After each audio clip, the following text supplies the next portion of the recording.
स्वागत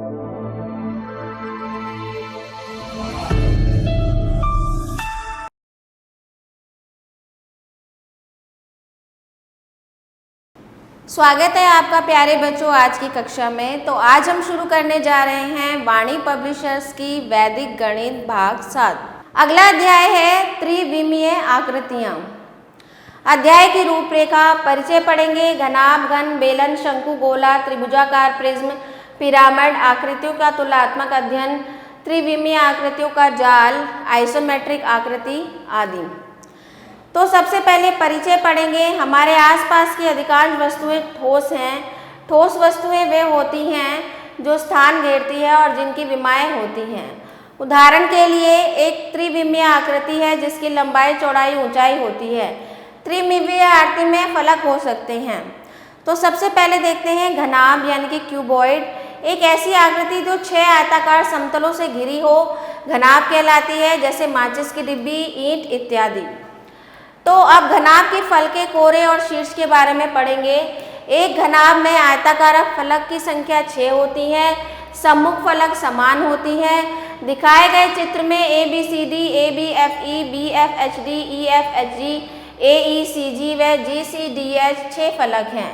एक घनाभ की 12 कोरे होती हैं। दिए गए चित्र में AB, AE, BF, EF, EG, CG, AC, CD, DH, FH घनाभ की 12 कोरे हैं। एक घनाभ में 8 शीर्ष होते हैं। दिखाए गए चित्र में ABCD ये जो है घनाभ के क्या हैं, शीर्ष होते हैं। एक घनाभ की लंबाई, चौड़ाई और ऊंचाई क्या होती है, अलग अलग होती है। फिर आता है आपका घन। एक घनाभ जिसके सभी फलक समान हो वो क्या कहलाता है, घन कहलाता है, जैसे पासा या जिसको आप डाइस भी बोलते हैं। अथवा जिस घनाभ की लंबाई, चौड़ाई और ऊंचाई बराबर हो वो क्या कहलाता है, घन कहलाता है। एक घन की 6 फलक, 12 कोरे और 8 शीर्ष होते हैं। बेलन, इसके बाद आता है आपका बेलन यानी कि सिलेंडर। गोलाकार पाइप, गैस सिलेंडर, पेंसिल इत्यादि ये सभी बेलन के आकार होते हैं। एक बेलन में शीर्ष कितने होते हैं, 0, वक्र सतह 1 होती है, समतल फलक 2 होता है। एक जोकर की टोपी, आइसक्रीम का कोन इत्यादि शंकु के आकार की होती है। एक शंकु में शीर्ष कितने होते हैं, 1 होते हैं। वक्र सतह कितनी होती हैं, 1 होती हैं। समतल फलक कितने होते हैं, 1 होते हैं। अब देखते हैं त्रिभुजाकार प्रिज्म। तो एक त्रिभुजाकार प्रिज्म में शीर्ष कितने होते हैं, 6, कोरे कितनी होती है, 0, आयताकार फलक कितने होते हैं, 3, त्रिभुजाकार फलक कितने होते हैं, 3। उसके बाद आता है आपका पिरामिड, वर्गाकार पिरामिड। एक वर्गाकार पिरामिड में कोरे कितनी होती हैं, 8 होती हैं। त्रिभुजाकार फलक कितने होते हैं, 4 होते हैं। आधार क्या होता है, 1 वर्ग होता है। उसके बाद आ जाते हैं त्रिभुजाकार पिरामिड। एक त्रिभुजाकार पिरामिड में कोरे कितनी होती हैं, 6, शीर्ष कितने होते हैं, 4, त्रिभुजाकार फलक कितने होते हैं, 4। त्रिभुजाकार पिरामिड को चतुष्फलक भी कहते हैं। अब जैसे आकृतियों का तुलनात्मक अध्ययन, अब यहाँ पर दिया गया है घनाभ की कितने फलक होते हैं, 6, शीर्ष कितने होते हैं, 8, कोर कितनी होती हैं, 12। ये सारी आपको जानकारी दी है तो ये आप पढ़ सकते हैं।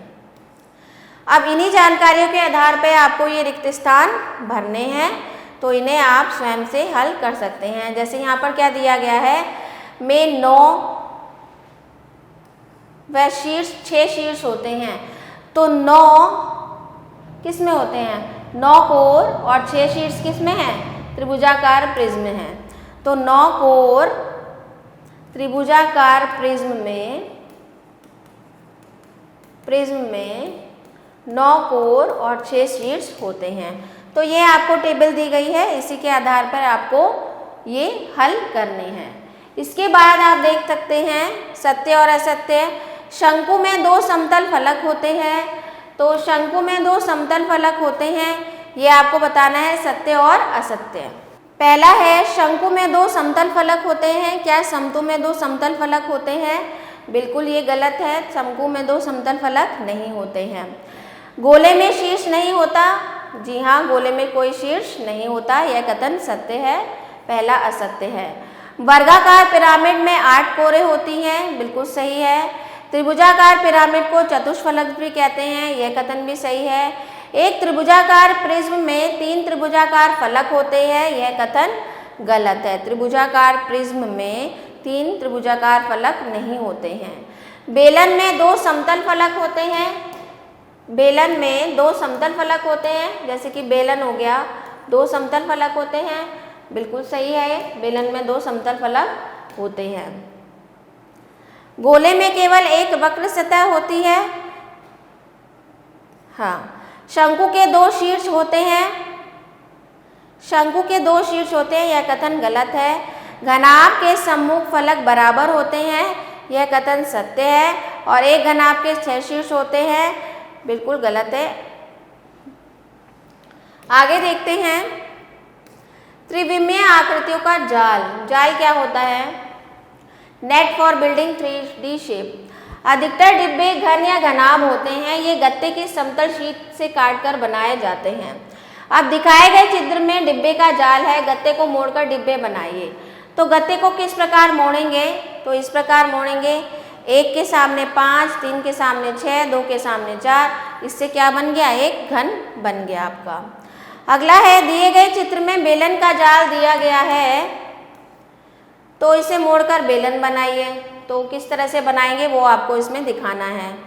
अगला है, दिए गए में चतुष्फलक का जाल दिखाया गया है, तो चतुष्फलक किस प्रकार बनाएंगे वो आपको करके दिखाना है। इसी तरह से प्रश्नावली 14.2 है, निम्नलिखित जालों से घनाभ बनाइए। तो ये जैसे आपको ये दिया गया है, एक बॉक्स आपको दिया है, तो किस तरह से आप इसको फोल्ड करेंगे? तो क्या करेंगे, सबसे पहले इसको 1 और 5 एक साथ आ जाएगा।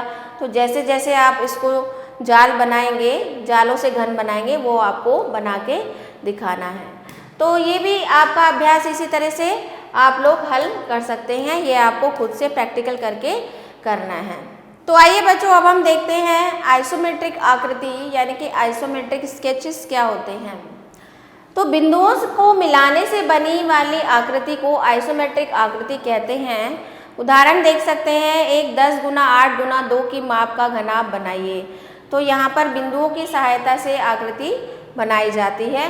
तो बिंदुओं की सहायता से जो आकृति बनाई जाती है उसे क्या कहते हैं? हम आइसोमेट्रिक सिमेट्री कहते हैं। अब एक घनाभ की विमाएँ 4 सेंटीमीटर, 3 सेंटीमीटर और 2 सेंटीमीटर है। घनाभ की आइसोमेट्रिक आरेख बनानी है।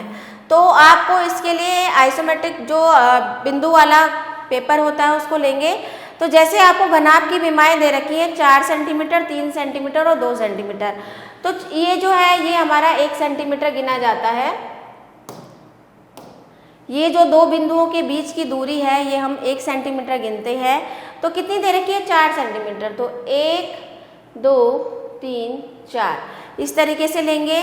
और इसकी चौड़ाई जो है वो 3 सेंटीमीटर। तो जब 3 सेंटीमीटर यहाँ से लेंगे, 1, 2, 3 हो गया। उसके बाद इसकी जो ऊंचाई है 2 सेंटीमीटर। पहले तो हमने इसकी चौड़ाई बना दी, 1, 2, 3, नहीं ये ऐसे आएगा, 1, 2, 3। फिर हमने इसको 1, 2, 3 हो गया।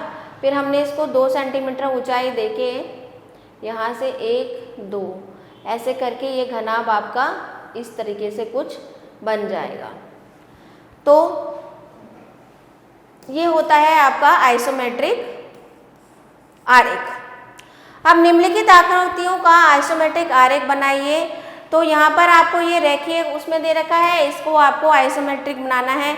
हमने बताया था कि 2 बिंदुओं के बीच की दूरी को हम क्या मानते हैं? 1 सेंटीमीटर बनाते हैं। तो आइसोमेट्रिक पेपर पे आप इसको इस तरीके से बना सकते हैं। फिर है, एक घन की कोर 5 सेंटीमीटर है, इसका आइसोमेट्रिक आरेख बनाइए।